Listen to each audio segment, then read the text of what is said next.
Disclaimer, este video no es para decir que las matemáticas son mejor que otras materias, son la base de todo, eso sí. Y ahora sí, comienzo con el video. Las matemáticas han sido desde los tiempos más antiguos de la humanidad las materias más odiadas por todos los estudiantes. Nuestras caras llorando de impotencia cada vez que no podíamos resolver un ejercicio, siendo humillados en un pizarrón de tiza. Y el profesor diga, pero si es tan fácil, y uno como macaco mirándole y pensando, pero si usted lo ha hecho tantas veces y a mí me lo enseña en unos cuantos minutos y quiere que lo aprenda, como sea. Todos tenemos alguna experiencia traumática estudiando números o ciencias, pero no se preocupen, en este video podrás superar tus traumas, sí, podrás hacerlo, y regresar a ir a matar, a degollar a todos esos ejercicios que alguna vez te humillaron. Hola a todos, hoy traigo el video que tanto quería traerles, era sobre cómo estudiar matemáticas. No va a ser algo tan específico, a mí siempre me gusta poner ejemplos en mis videos y voy a hacer algunos aquí, pero prácticamente es una recopilación de las partes más importantes que me parecieron de este libro, que yo pienso que es un libro de los que te cambian la vida, al menos para mí es eso. Y obviamente pienso que para que un libro tenga esa trascendencia que uno tanto busca, es mejor plasmarlo en un producto. Y qué mejor producto que hacerlo en un video de YouTube para mí. Así que esto es para mí y para ustedes. Abre tu mente a los números es un libro de Barbara Oakley. El apellido es un poco raro. A ver. Barbara Oakley. Esa señora nos cuenta su historia al inicio de cómo fue para escribir este libro. Y prácticamente es porque ella aprendió en sí las matemáticas, pero a una edad mucho después. Ya sabemos que siempre tenemos la concepción de que la gente que es buena en números es porque nació así o ya es un talento innato y que si no somos buenos en números, pues nunca lo llegaremos a hacer. Cosa que este libro va en contra de esa concepción y nos habla de sí, de cómo el cerebro humano, si bien no está tan entrenado para los números, a diferencia de cómo tiene más facilidades para lo que son las letras, sí puede desarrollar la habilidad para las matemáticas, y nos cuenta un poco de cómo hacerlo, algunos trucos y también su recorrido, ¿no? Y hay varios testimonios de personas importantes, de profesores de universidades, de alumnos. Entonces como que el libro tiene un montón de aportes, está muy bien hecho. Y bueno, me había desviado. Ella nos cuenta su historia de que ella había estudiado lengua rusa.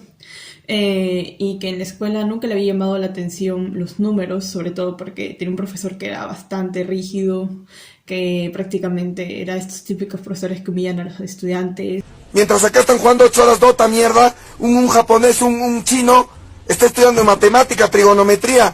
Carajo, por eso luego somos esclavos del mundo y se quejan ahí. Así que nunca tuvo esa inclinación por los números. Ella estudió lengua rusa. Sin embargo, ya saben, pues lengua rusa, ¿qué empleo te van a dar? Está difícil, ¿no? Y el único trabajo que consiguió fue estar en algo de una base militar en Rusia. Hola, soy Vladimir, el que te lo mete tan profundo que te pone a dormir. Entonces, ya saben que los militares pues no pueden manejar solamente, o sea, si estás en un trabajo y estás en una base militar, tienes que tener varias habilidades, ¿no? Entonces ella solamente con conocer el idioma y comunicarse con los soldados pues no era suficiente, sino también tenía que aprender cosas de comunicaciones. Entonces también tenía que aprender cosas de ingeniería eléctrica, ¿no? Más que todo para arreglar, supongo, instrumentos. La cosa es que tenía que llevar este tipo de cursos. Ok, polilla. Y ella tenía 26 años y era como que todo un reto, ¿no? Porque hacer una persona que siempre ha estudiado cosas de lenguajes y luego pasar a matemáticas y encima tener la concepción de que tú eres re malo en eso, fue un cambio radical. Y ella finalmente lo logró y salió con honores de la carrera. Entonces, cuando le preguntaron a ella, ¿no? Unas amistades así de, oye, ¿y cómo cambiaste, no? ¿Cómo hiciste para pasar a ser una persona de letras, cosa que no existe, o ser una persona de números? Y ella, prácticamente eso es lo que le inspiró a escribir este libro. Y va comentando desde una base de cómo pensamos hasta llegar a algunos tips, estrategias, que es lo que voy a puntualizar en este video. El primer punto importante es alternar el modo concentrado del modo difuso. Esto del modo concentrado y modo difuso son prácticamente formas de pensamiento. El modo concentrado es cuando estamos siguiendo una ruta de pasos, un procedimiento que sea lógico, que sea coherente para llegar a una solución única prácticamente. Es como una vía correcta de llegar a solucionar un problema. El modo difuso es lo contrario. A veces puede que ni encuentres una solución, pero es prácticamente todas las informaciones que tengan, a pesar de que parezcan de cosas súper diferentes, es un montón de vías que te llevan a múltiples soluciones. Prácticamente aquí nos dice que el truco en sí es alternar estos modos de pensamiento, ya que cuando utilizamos demasiado el modo concentrado podemos llegar a tener un sesgo, ¿no? Que se le llama el Einstein-Lug. Nos lo pone como un ejemplo, ¿no? De que cuando estamos cuando alguien está en una partida de ajedrez y se estanca, a veces solamente ve una vía de cómo ganarle al rival, o se fija solamente en unos cuantos puntos. Creo que a cualquiera nos pasa cuando resolvemos un ejercicio en matemáticas que decimos, pero debería salir de esta forma, y nos cerramos en ese punto y no buscamos otras opciones. Esta es la desventaja del modo concentrado, que generalmente nos sirve, pero en ocasiones nos hace que nos centremos en una parte y no veamos todo el panorama. Entonces, por eso dice que se tiene que combinar con este modo difuso para poder ver distintas soluciones. Entonces, maneras de alternar estos modos de pensamiento no es de que solamente podamos pensar en modo difuso o solamente en modo concentrado. En realidad, el modo concentrado es un material para el modo difuso, porque el modo concentrado es cuando nosotros leemos la teoría, hacemos nuestros apuntes, nos concentramos en información, y toda esta información que nosotros adquiramos en nuestro modo concentrado, cuando estemos en modo difuso, también se va a emplear, y ese empleo de informaciones y ver distintas vías de alguna manera nos va a ayudar en algún momento a llegar a la respuesta. Pero para eso tienes que tener información, ¿no? Porque si estás en modo difuso todo el tiempo y nunca has estado en modo concentrado, ¿de dónde vas a sacar la información? El modo difuso será miles monitos o chinitos, coreanitos, lo que tú quieras, volando en tu cabeza y nada de información que necesites. Entonces, ambos modos son importantes, sí, y ambos tienes que ser utilizados. O cuando sales del examen y dices, ay, estaba tan difícil, y luego ya te relajas un poco más, hablas con tus amigos de este ejercicio hice, este no, y luego como que empiezas a pensar y te sale la respuesta. Entonces, este es un ejemplo de cómo el modo difuso utiliza la información del modo concentrado y llega a la respuesta. Porque pues en el examen posiblemente te centraste solamente en una parte del panorama y no viste otras soluciones. Para poder utilizarlos estratégicamente, justo es lo que tienes que hacer es alternarlos, ¿no? ¿Y cómo lo alternas? Cambiando de actividades, es decir, estudiando un momento, concentrándote, pero también alternarlo con otras actividades que puedan desarrollar tu modo difuso. Y entre esas, la que más destacó, recuerdo que eran las caminatas largas. Incluso ponía ejemplos de científicos de que encontraban sus soluciones cuando se iban a dar largas caminatas o cuando estaban echados en su camita y, no sé, jugando con algún instrumento. Entonces, ese tipo de recreos tienen que dejar que haga fluir tu modo difuso. Y como vemos, no son tanto las redes sociales lo que nos va a ayudar a sacar nuestro modo difuso, ya que esto nos llena de información que no nos sirve, sino tiene que ser algo que nos dé algo de tranquilidad. En resumen, en este punto lo que tenemos que sacar es de que para alternar nuestro modo difuso y nuestro modo concentrado es estudiar por segmentos de tiempo donde activemos nuestro modo concentrado y otros de descanso en donde pues liberemos nuestro modo difuso. Podemos utilizar actividades como caminar, hablar con personas. Segundo concepto importante es la construcción de bloques. Cuando hablamos de construcción de bloques me refiero a bloques de conocimiento, a bloques de teoría. Es decir, de que lo importante en este punto es tener la teoría bien clara. Y qué mejor manera de tenerlo clara que pues repartiéndolo en puntos que no sean tan complicados de comprender y ya tener cada punto bien entendido y luego juntarlo en un solo bloque, por decirlo así. Así que prácticamente tenemos que primero fijarnos bien la teoría antes de comenzar con los ejercicios. A veces veo que metemos ese error, ¿no? De que le damos una leída a la teoría y ya de frente empezamos a hacer ejercicios muy parecidos que al final te automatizan y el provecho que sacas no es mucho realmente. Lo primero que tienes que hacer es estudiar bien la teoría y interiorizar esos conceptos, no que queden simplemente como algo de memoria, sino que los hagas tuyos. Y por eso aquí se me hizo muy interesante que dijeran que teníamos que trabajar a las ecuaciones como si fueran una poesía, como algo que quieran decirte.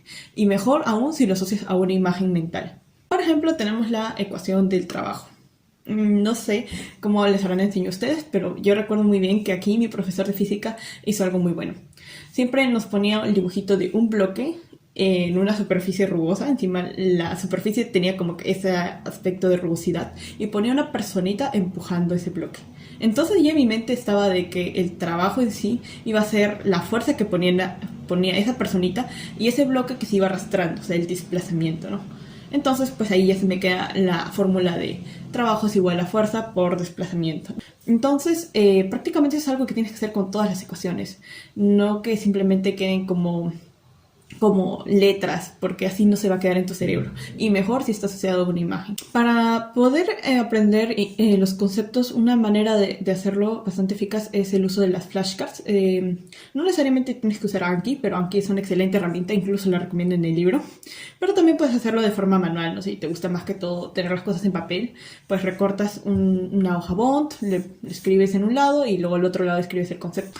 Otra cosa es de que tus definiciones no sean simplemente una copia y pega de algún libro, sino de que sean que vengan de tu interpretación. Eso es lo que más me gusta, es un punto muy importante del libro, de que este conocimiento que tú vas adquiriendo en ciencias, en matemáticas, es algo que tú construyes, porque tienes que tú entender. Entonces no es tanto algo de que copias y pegas de un libro, sino que tú lo lees y la manera de cómo tú lo extraes del libro, eso va a ser al final lo que importe y lo que valga, porque va a ser tu herramienta para cuando lo utilices en tu trabajo, ¿no? En resolver los ejercicios, en resolver los problemas. Entonces, aquí habla mucho del método Feynman, que yo mencioné en varios videos.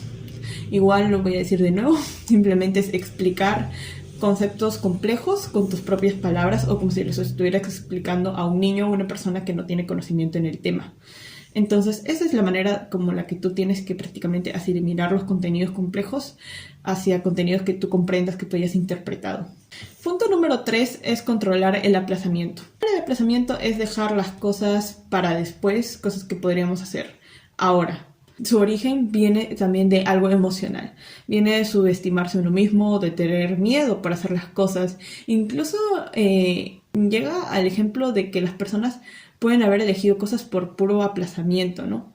De que no hayan elegido la carrera que siempre han querido porque no se atrevieron a aprender algo en lo que no eran buenos. Y entonces vemos que el aplazamiento es bastante complejo. La cuestión es de que prácticamente en el aplazamiento tú eres como el esclavo de tus zombies mentales, algo así como lo que te impulsa a no hacer nada. Y no necesariamente es por cansancio o flojera, sino es muchas veces por el miedo a fracasar. Así que aquí nos dice algunos puntos importantes para poderle hacerle el pare al aplazamiento, que obviamente van a ser posiblemente técnicas de organización, uso de calendarios y todo eso, pero yo no quiero resaltar tanto ese punto porque pienso que es algo bastante complejo y lindo para hacer en otro video, sino aquí quiero ir con el primero, el empieza ya. Es decir, que hagas ya las cosas, deja de estar con el celular y empieza a hacer esa actividad que tanto has estado dejando de hacer. Cuando empieces ya, como que con el tiempo verás que la actividad fluye más rápido. Y eso es algo que es completamente cierto. Suena muy simplista, suena muy tonto, pero es la verdad. A mí me pasa de que yo estoy echada en mi cama, no quiero hacer nada, y digo, tengo que hacer eso. Miro la computadora, me quedo 5 minutos pensando en ¿lo hago o no lo hago? Da la concha de tu madre, ponele voluntad. Finalmente me paro, lo hago y todo fluye mejor y siento al final la satisfacción de al menos haber avanzado algo de lo que tenía que hacer. Un inciso acá es de que no podré abarcar en el video todos los puntos que se tocan en el libro, pero algo importante que sí quería destacar sobre el aplazamiento es de que en el libro se hace un análisis específico, ¿no? De cómo es su origen y qué componentes lo forman. Entonces, allí hablaban de que había lo que son los estímulos, que son como los detonantes de ese aplazamiento. Entonces, para poder controlarlo es importante ir en contra de ese estímulo, que generalmente pues son siempre las redes sociales, por lo tanto es más que todo el celular, el computador, o puede ser algún libro que te distraiga, ¿no? Una obra literaria, prefieras leer eso que leer la materia que estudias. Entonces, para eso es necesario crear como una especie de rutinas o mini rituales en donde evitas y vas en contra de ese estímulo. Por ejemplo, ahí mencionan ejemplos como dejar el celular encargado a un familiar y justo se crea esa doble presión, ¿no? De que el familiar sepa que tienes que terminar tu sesión de estudio y de que de paso ya quitas ese estímulo del celular. O simplemente ordenar tu escritorio y solamente quedarte con el libro que vas a estudiar, ¿no? De esa materia que tienes que hacer sí o sí en ese tiempo respectivo, ¿no? Que le has asignado. Y bueno, eso era un aporte que quería mencionar. Como digo, el libro tiene varios aspectos que no voy a poder mencionar, pero esa es la razón por la que más les invito a leerlo.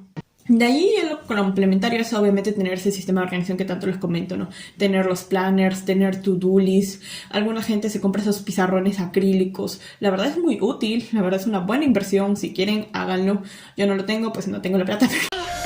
¡Odio ser pobre! ¡Lo odio! Lo pueden hacer algunos virtuales en Google Calendar, lo que ustedes quieren. Pero esas herramientas de organización también son importantes. Dentro de este punto, para controlar el aplazamiento, lo mejor que pueden hacer es iniciar con lo más difícil. Yo creo que en mis rutinas les puse de que yo ni bien despertaba, empezaba a hacer algunas tareas, ¿no?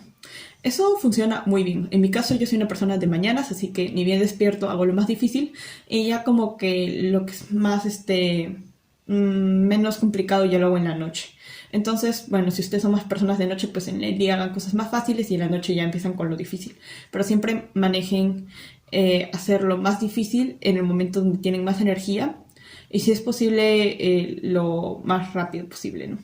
Recordar que por momentos el aplazamiento va a ser inevitable porque depende prácticamente de la fuerza de voluntad. Y la fuerza de voluntad no diríamos que se acaba, pero sí que se cansa.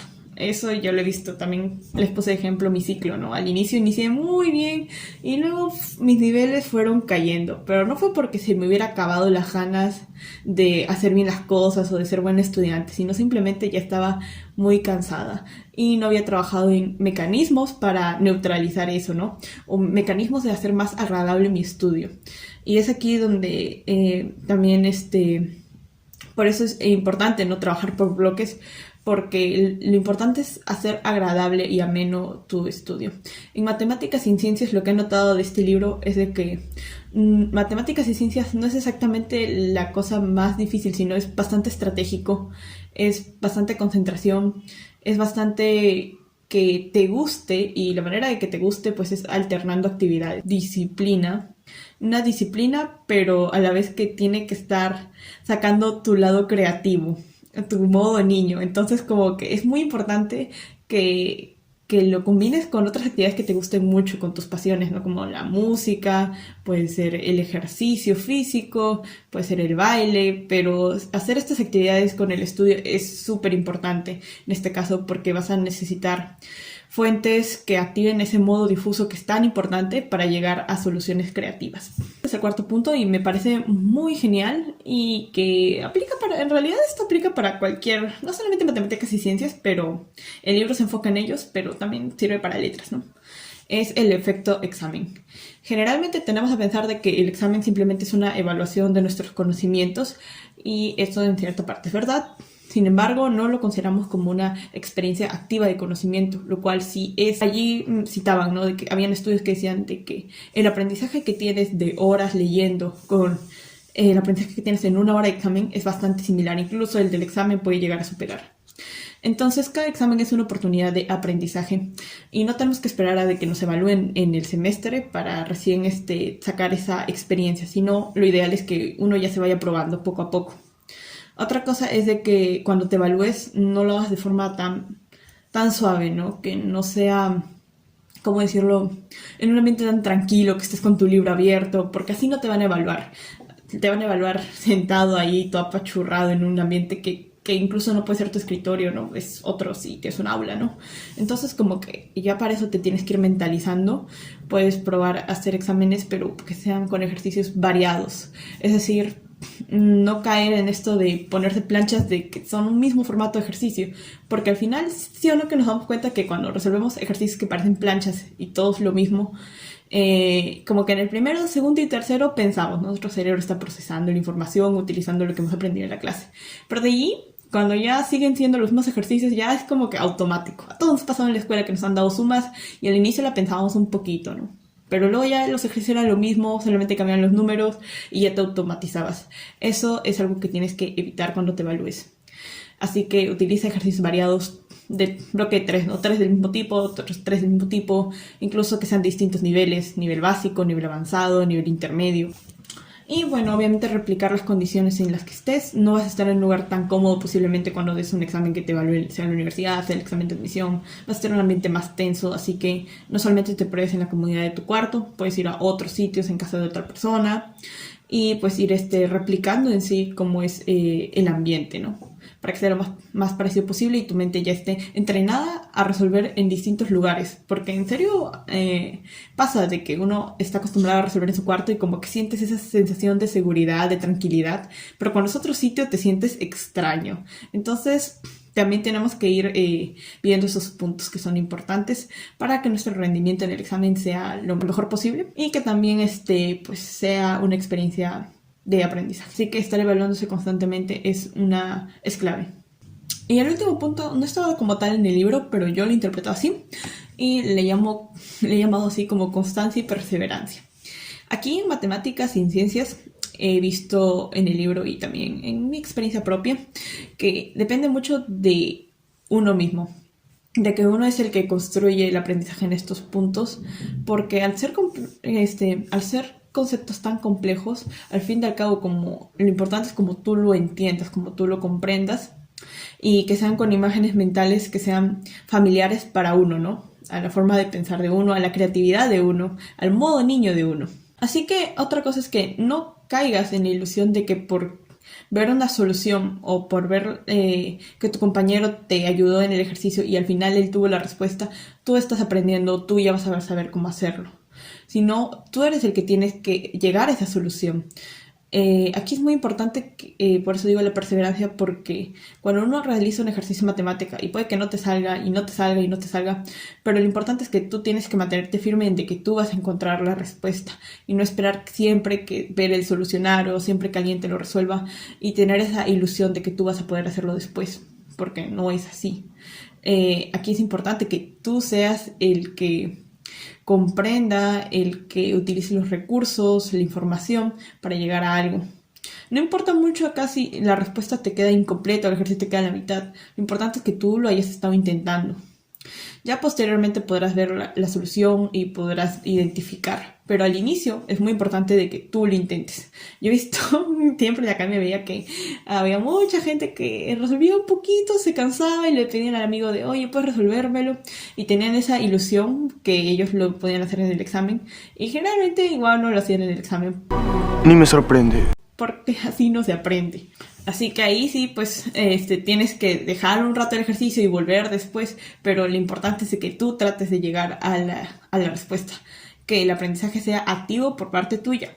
Ya sabes que si tú llegas a la respuesta, al fin y al cabo estás aplicando los conceptos teóricos que tanto has trabajado en asimilar y también un poco de creatividad y raciocinio, que es al fin y al cabo lo que tienes que estar entrenando para que luego resuelvas más problemas.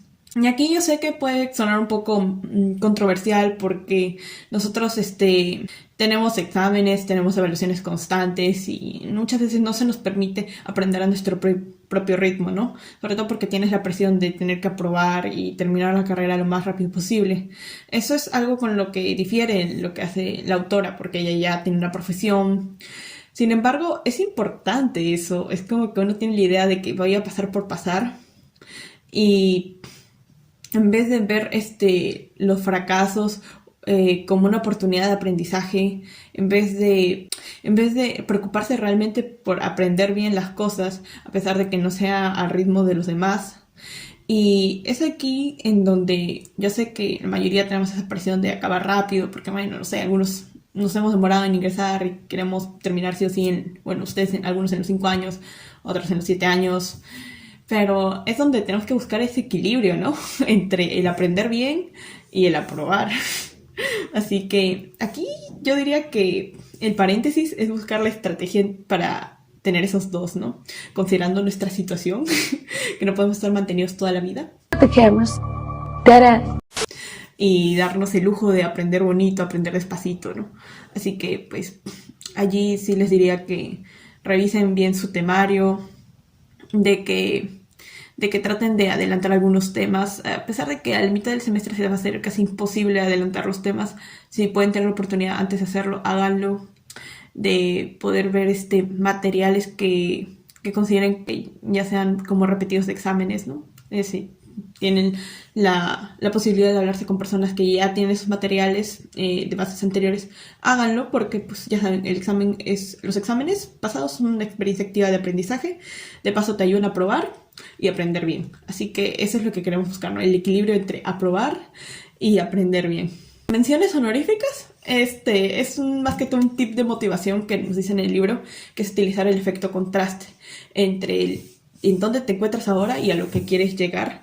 Ahí creo que había un testimonio de un estudiante de ingeniería industrial donde ponía algo así como que yo cada vez que estoy cansado, miro el post-it que tengo en mi mesa y veo cuánto es el sueldo de un ingeniero industrial cuando se titula o algo así. Bueno, algunos es una motivación monetaria, pero depende de cada uno, ¿no? En la motivación que tengas. Entonces, algunos pueden ponerse, no sé, imágenes de médicos, de gente haciendo cirugía, etc., ¿no? Es algo que yo nunca no hago ahora. Antes sí lo hacía cuando me preparaba. Decía, ¿qué será cuando seas estudiante de medicina? No creí que iba a ser así. Bueno, ya. Pero utilizar esa clase de motivación, ahora no la uso. No sé qué me ha pasado, pero en fin, es un tip. Si quieren, aplíquenlo. Y ahí pónganse una imagen de cómo se verán cuando sean ya profesionales o qué beneficios creen que tendrán. En fin, es una proyección, ¿no? Y el otro, bueno, esto es algo que ya he mencionado, pero lo repito, es ver el fracaso como una oportunidad de aprendizaje. Es algo que yo quiero recalcar para mí. Siento que me falta mucho eso, de que ver una mala nota no como simplemente una mala nota o el ejemplo que la nota te diga que tú eres malo, no, sino ver eso como una manera de examinar más exhaustivamente qué fue lo que nos faltó, ¿no? Porque cuando sacamos una nota más o menos buena, como que ya el examen queda para el olvido, digo, saqué 18 y ahí queda, ¿no? Casi ni me fijo de los 2 errores que cometí. Pero ¿qué pasa cuando sacas un 5, un 6, un 7? Obviamente te pones a revisar todo el examen y dices, ¿qué pasó aquí? ¿Por qué tan mal?